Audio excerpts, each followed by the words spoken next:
السلام علیکم۔ ہمارے چینل AS وائس سٹوری میں خوش آمدید۔ سٹوری شروع کرنے سے پہلے آپ لوگوں سے گزارش ہے کہ ہمارے چینل کو سبسکرائب ضرور کریں۔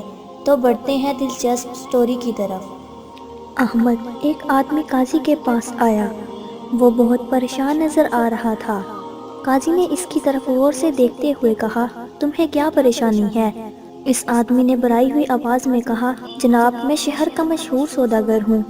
قاضی نے چونک کر اسے دیکھا۔ اس کے کپڑے بے حد معمولی تھے اور ان میں جگہ جگہ پہ ون بھی لگے ہوئے تھے۔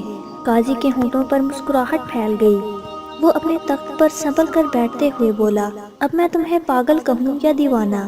حالانکہ میں نے اس رئیس سوداگر کو آج تک نہیں دیکھا، مگر اس کی عمارت کے قصے ضرور سن رکھے ہیں۔ ایسے کپڑے تو اس کے غلام بھی ہاتھ لگانا پسند نہیں کرتے جو تم نے پہن رکھے ہیں۔ پھر قاضی نے وہاں پر موجود لوگوں سے سوال کیا، کیوں بھئی، کیا تم میں سے کوئی شخص اس بات کی گواہی دے سکتا ہے کہ یہ شخص اس شہر کا مشہور سوداگر ہے؟ ایک آدمی اٹھ کر بولا، قاضی صاحب اس کی شکل تو اس سے بے حد ملتی جلتی ہے، مگر حلیہ اس جیسا نہیں ہے۔ میں اسے بہت قریب سے جانتا ہوں۔ اس خستہ حال شخص نے ایک ٹھنڈی آہ بھر کر کہا، قاضی صاحب میرے ساتھ بہت بڑا دھوکہ ہوا ہے۔ میں آپ کے پاس انصاف مانگنے آیا ہوں، مگر یوں معلوم ہوتا ہے کہ جیسے آپ کو میری باتوں پر یقین نہیں آ رہا۔ اگر آپ ہی میری بات نہیں سنیں گے تو میں اپنی فریاد لے کر کس کے پاس جاؤں؟ قاضی سنجیدہ ہو کر بولا، اچھا تم اپنی کہانی سناؤ، تمہارے ساتھ انصاف کیا جائے گا۔ اس آدمی نے کہا، جیسا کہ سب جانتے ہیں کہ میں ایک سوداگر ہوں اور مجھے شکار کا بے حد شوق ہے۔ یہ کل کی بات ہے، میں اپنے گھوڑے پر سوار ہو کر جنگل شکار کی غرض سے گیا۔ میری بدقسمتی یہیں سے شروع ہوتی ہے۔ ایک ہرن کے پیچھے میں جنگل میں دور تک نکل گیا۔ اس ہرن کو تو خیر میں نے شکار کر لیا، مگر اپنا رستہ بھول گیا۔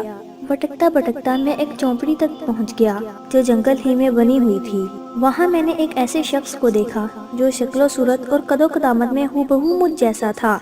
میں اپنے ہم شکل سے مل کر بہت خوش ہوا، مگر مجھے کیا پتا تھا کہ وہ بعد میں مجھے دھوکہ دے گا۔ اس شخص نے میرے لیے کھانے پینے کا بندوبست کیا اور پھر مجھ سے میرے بارے میں باتیں پوچھنے لگا جو کہ میں نے سچ سچ بتا دی۔ ہم لوگ بہت دیر تک باتوں میں مصروف رہے۔ رات زیادہ ہو گئی تو اس شخص نے مجھے شربت کا ایک گلاس دیا۔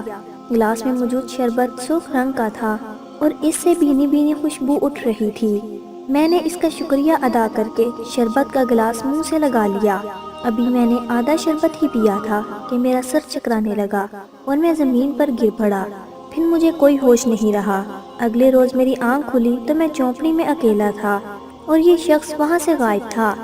میرے جسم پر یہ پھٹے پرانے کپڑے تھے۔ میری سمجھ میں کچھ نہیں آ رہا تھا کہ میرے ساتھ کیا ہوا ہے۔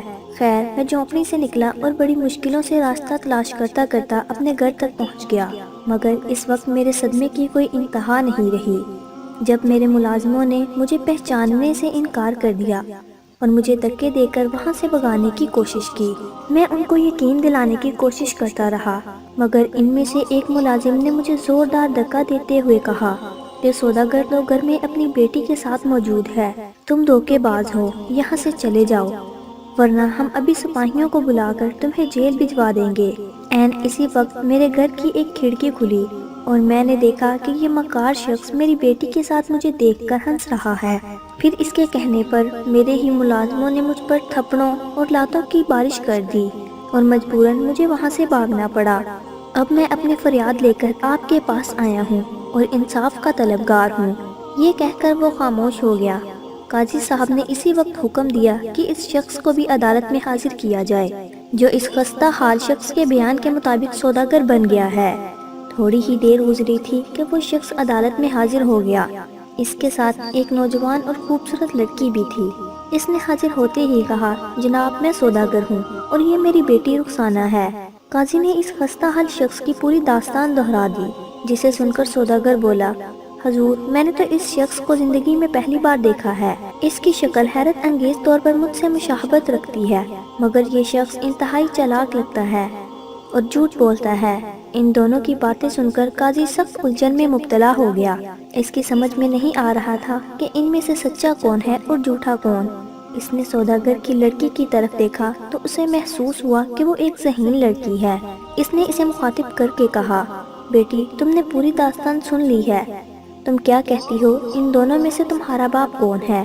خستہ حال شخص کی آنکھوں میں ایک چمک سی ابھری، وہ پر امید نظروں سے رخسانہ کا چہرہ دیکھنے لگا۔